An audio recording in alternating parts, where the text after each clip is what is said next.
The Democratic Party is still figuring out how to meet this moment, and we spoke to 3 Democrats, all launching first-time bids for national office in 2026, about what they think their party needs to do to win. I'm Mallory McMorrow. I'm from Royal Oak, Michigan, and I'm running for United States Senate. My name is Jake Rakov. I live in Studio City, and I'm running for the 32nd Congressional District in California. I'm Cal Abugzaleh. I'm from Chicago, and I'm running for Congress in the 9th District of Illinois. It is not enough to say Democrats are not in power right now, but just vote for us hard enough in the midterms. People want to see that you feel what they're feeling, that you feel the fear and anxiety and frustration and anger. Every single authoritarian movement thrives when the opposition party refuses to actually stand up to them. Anyone that's taken a middle school history class knows that appeasement isn't effective. My opponent, Brad Sherman, has been in office for almost 30 years. He's in his 15th term. He was elected in 1996 when I was 8 years old.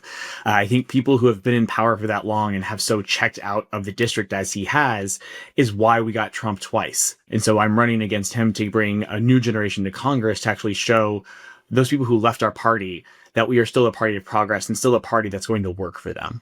A lot of Congress didn't grow up with school shooting drills. They don't worry about out-of-pocket expenses. They probably own their homes.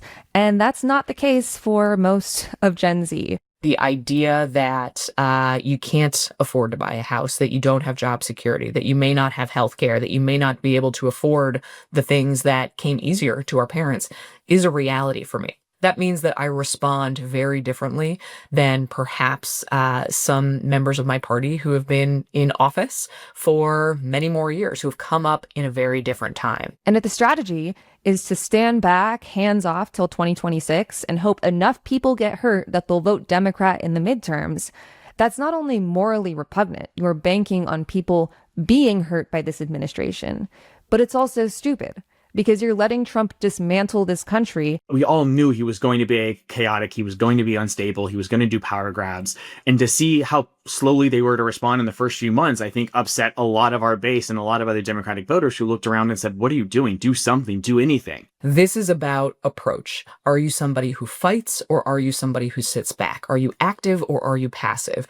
Do you have the ability to break through, meet people where they are, and talk to people in a real human way? And that is my lane. I know how to break through. I know how to communicate with people. We have to have these conversations in our safest districts.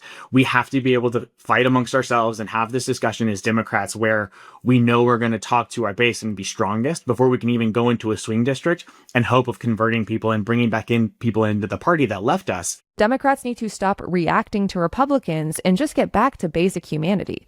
We should all be agreeing, both parties, that the baseline is housing, groceries, and healthcare with money left over. It's just common sense that in the richest country in the world, in what many consider the greatest country in the world, that we should be taking care of our citizens.